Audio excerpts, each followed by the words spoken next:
Hello lovely internet people. I am currently using up some things I painted earlier to make some Christmas cards. So what I've got is some of these pre-printed outlines which were a bit faulty. I can't remember how I got hold of them, as in when I got them or anything, but as you can see the outline is not complete. But I decided to paint them up anyway because I had some paint left over from another project. So I now have these pieces of silk ironed on to freezer paper, which gives it a bit more rigidity and means it's perfect for making cards. So I stuck it to the freezer paper, ironed it on, and then I painted it. As you can see, they're quite curly. So if you want it to stay nice and flat, two things you can do, and the easiest one is to tape it to a board while you are painting it, so that way as the paper gets wet it doesn't curl up. This paper is the slightly thinner freezer paper. This is from Silk Craft. If you want it to be a bit thicker, then you could get the stuff by Reynolds. I am not sponsored, unfortunately. So here we have these. So I've got a couple of things I painted earlier. Here are a few things because I managed to get hold of a big pack of Christmas card aperture cards. See, he's got a little Christmas tree cut out, and he's what you call a oops, do not drop. It's what you call a triple fold aperture card. Ta-da! So the picture's in the middle, and then this front folds in, and then this folds around again, so that you have a solid back on your card and it opens up. Ta-da! So here are some that I have done earlier. I am going to probably fancy these up with some extra gold pens, Merry Christmases, you know, the sort of thing. I got, that one's rather cool, I like these. So as you can see, these are some finished ones. So how do you get it in there and how do you make it stay put? I kind of like the orange with the sunflower, it's a bit kind of randomly festive. So those are the ones I have made so far, and I suddenly realised I'd nearly run out of outlines and I should probably show you how to do it. When you dry these, stack them, put them under something clean, something fairly heavy. Leave them overnight because that way, oh that's rustling, leave them overnight because that way you know they're properly dry before you send them to someone unsuspecting. Now, the wonderful thing about these Christmas card aperture cards is one of them came with the die cut still in it. And if you want to make Christmas cards or whatever aperture cards, it's really good to have the cutout as a separate piece of card. If you haven't got one, just draw around the inside of your aperture onto a piece of light card or paper and cut it out, because then you have a template that you can use for part of the process. Right, so I think I'm going to make a green card. So step 1, get your painting. Step 2, put your card over the top so you can find somewhere nice. It doesn't have to be the right way up, it doesn't have to be any way around if you like. So I think I like it there. So now what we do is we pick up our fancy little aperture and we stick it, no we don't glue it, but we place it over the top like so. So it's in about the right place. And now I'm going to hold the aperture and, like the tablecloth trick, remove the card. At this point, you could use a couple of bits of tiny sellotape to stick it down, but you can gently pick it up like so, so it doesn't move. Now what I'm going to do, because this is bigger than the card, I'm going to cut around it a bit, leaving about a centimetre, or whatever you fancy in old money, round the edge to give me plenty of room for the glue to be glued. You could keep these little offcuts and make them into something else if you were in the mood. I'll put them over there for now and I shall contemplate my life choices later. So, cut it out, out.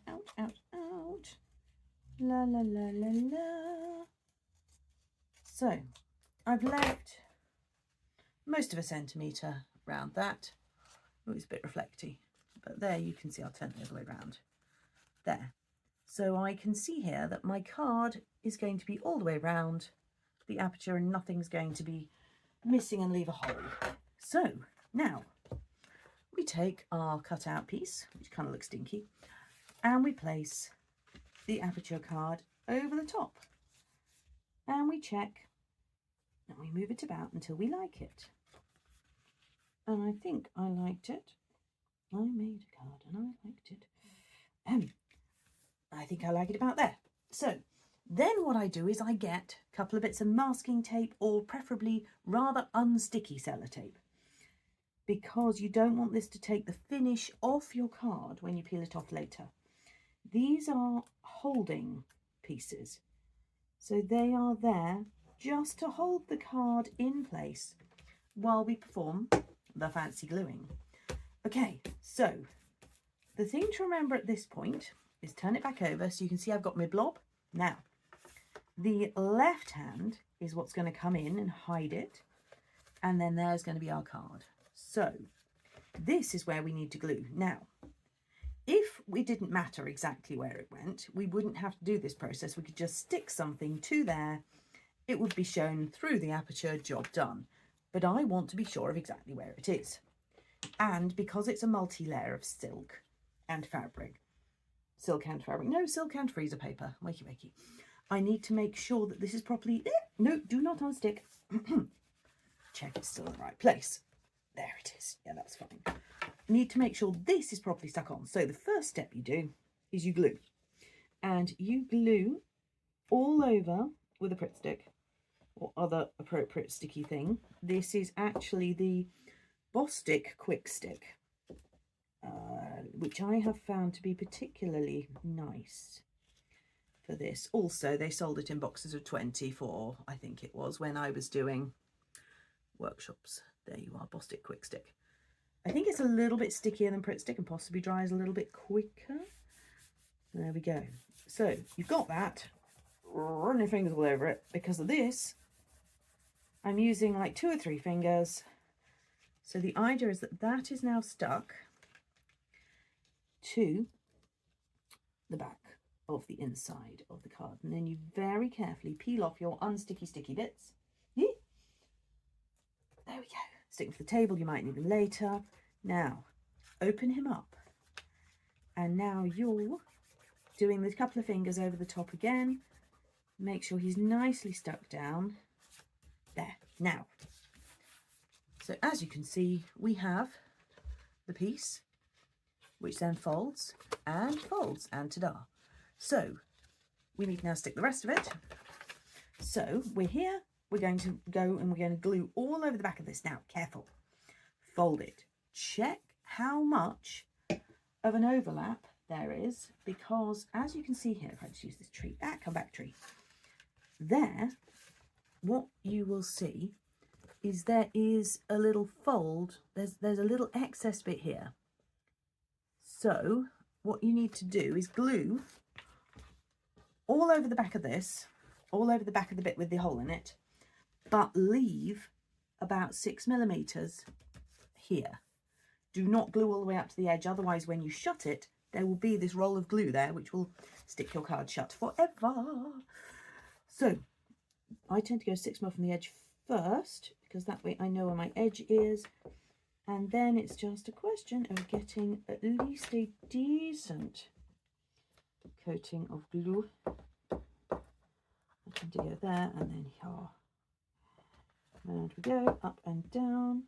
If you have a favourite glue for doing card making, I would love to hear, so do let me know. So la, that is sticky, that is not splat. And again, run a few fingers, make sure all the glue is nicely contacted between the two. There we are. Right, and then give it a little once over in here as well. And there you have it.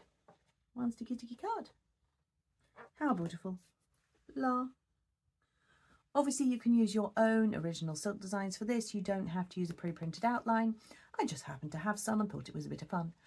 So I will add that to the squashing pile, and I will come back to those tomorrow, possibly for some additional embellishment. We'll find out. Don't forget to put the lid on your glue stick, and have a lovely day. See you later.